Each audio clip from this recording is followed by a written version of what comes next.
মিডিয়ার যে জায়গাটা মানুষ যত নোংরা চোখে দেখে আসলে জায়গাটা ওইরকম না। দর্শক, আমার সাথে এই মুহূর্তে উপস্থিত আছেন অভিনেত্রী টুম্পা মাহবুব। সম্প্রতি তিনি একটি নাটকে আসলে কাজ করছেন। আমি একটু নাটকটি সম্পর্কে জানতে চাইবো যে আসলে এই নাটকে আপনার ক্যারেক্টারটা সম্পর্কে। এই নাটকে আমার ক্যারেক্টার হচ্ছে আমি মানে রানা ভাই আমাকে বিয়ে করতে চায়, আমিও রানা ভাইকে পছন্দ করি, তো রানা ভাইয়ের সাথেই আর কি প্যারালাল একটা ক্যারেক্টার। আপনার যেহেতু অভিনয় জগতে নাম লিখেছেন, গেল কয়েক বছর যাবত আপনি অভিনয় করছেন, তো আসলে কি মনে হয় অভিনয়ের জায়গাটা কেমন, মানে যারা নতুন কাজ করছেন? মানে আমাদের অভিনয়ের যে জায়গাটা বা আমাদের মিডিয়ার যে জায়গাটা মানুষ যত নোংরা চোখে দেখে আসলে জায়গাটা একদমই মানে ওদের চোখে যেরকম আসলে জায়গাটা ওইরকম না। জায়গাটা অনেক মজারও আছে। আমরা যেমন শুটিংয়ের সময় আমরা অনেক মজা করি, অনেক ফান করি। তো আমার জায়গা থেকে তো এটা একটা ভালোবাসার জায়গা অবশ্যই। যারা সহকর্মী থাকে তাদের কোঅপারেশনের জায়গা কেমন, তাদের কাছ থেকে যথেষ্ট সাপোর্ট পাচ্ছেন কিনা?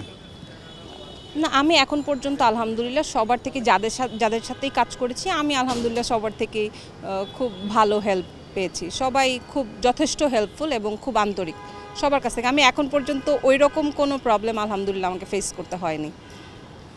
অভিনয় আসলে যাত্রাটা কবে থেকে? আমার অভিনয়টা আমি শুরু করেছিলাম 2022 সাল থেকে।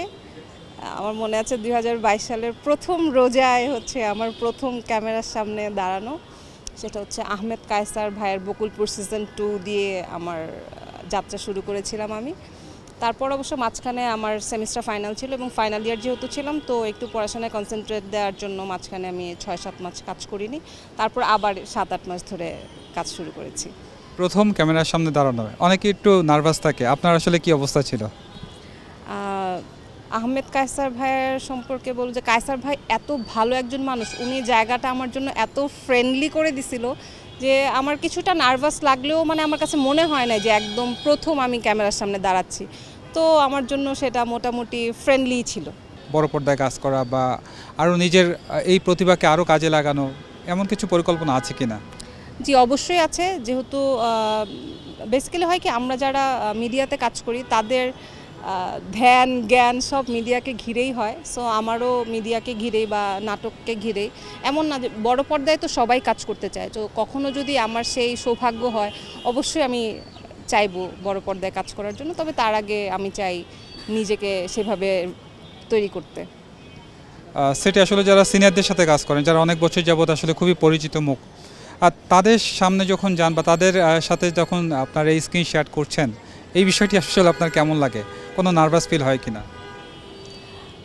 মাঝে মাঝে আসলে খুব নার্ভাস হয়, কারণ সিনিয়র এমন অনেকেই আছেন যারা অনেক বছর ধরে কাজ করছেন এবং বাংলাদেশ মিডিয়া ইন্ডাস্ট্রিকে তারা অনেক ভালো ভালো কাজ উপহার দিয়েছেন। তাদের সাথে কাজ করতে গেলে অবশ্যই একটা নার্ভাসনেস তো কাজ করে। যেমন আমি একটা কাজের কথা বলবো, আমি 4 চক্কর একটা নাটকে কাজ করেছিলাম, সেখানে সাচ্চু ভাই ছিলেন। তো আমি প্রথম দিকে খুব নার্ভাস ফিল করছিলাম যে ভাইয়ার সাথে কাজ, যেহেতু উনি অনেক বছর ধরে কাজ করছেন এবং সবাই ওনাকে খুব ভালো ছিল। আমি আমার দিক থেকে চেষ্টা করি যে আমার জন্য হয় কি অনেক সময় কো আর্টিস্টের জন্য সিন খারাপ হয়ে যায়, তো আমি আমার দিক থেকে 100% ট্রাই করি যেন সিনটা খারাপ না হয়। এবং একটু প্রথম দিকে নার্ভাসনেস কাজ করলেও তারপর যখন সিনে ঢুকে যায় তখন আসলে আর চারপাশে কিছু মাথা থাকে না, তখন ওই সিনটা আমার ক্যারেক্টারটাই আমার মধ্যে চলতে থাকে, তো ওটা যথেষ্ট ফ্রেন্ডলি হয়ে যায় আমার জন্য। প্রিয় অভিনেতা জোভান ভাই। জোভান আসলে প্রিয় কেন সেটা একটু জানতে চাচ্ছি। সবারই তো ভালো লাগা কাজ করে, তো জোভান ভাইকে আমার ভালো লাগে। জোভান ভাইয়ের সাথে কাজ করলেও ফ্রেন্ডলি মনে হয়। তাছাড়াও আমি যাদের সাথেই আলহামদুলিল্লাহ কাজ করেছি সবাই যথেষ্ট ফ্রেন্ডলি এবং সাপোর্টিভ ছিল। আরশ ভাইয়ের সাথে কাজ করেছি, পার্থ শেখ ভাইয়ের সাথে এইবার কাজ করলাম, সেও যথেষ্ট ফ্রেন্ডলি। তো আমার জায়গা থেকে ফ্রেন্ডলি আচরণটা পেয়েছি বলে মানে আমার কাছে ভালো লাগে। আর জোবান ভাইকে সবসময়ই ভালো লাগে। আসলে জেলাসি হয়তো বা থাকতে পারে, আমি জানি না, তবে সবাই সবার দিক থেকে আসলে নিজেকে প্রমাণ করতে চায়, তো সেটাকে আমি জেলাসি হিসেবে নিব না।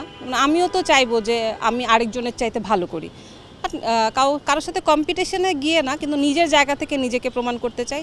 তো জেলাসি থাকলেও আমি সেটাকে আসলে জেলাসি বলবো না, আমি বলবো যে সবাই চায় সবাইকে প্রমাণ করতে। সো সবাই প্রমাণ করে নিজেকে একজনের চাইতে আরেকজন অ্যাক্টিং ভালো করে।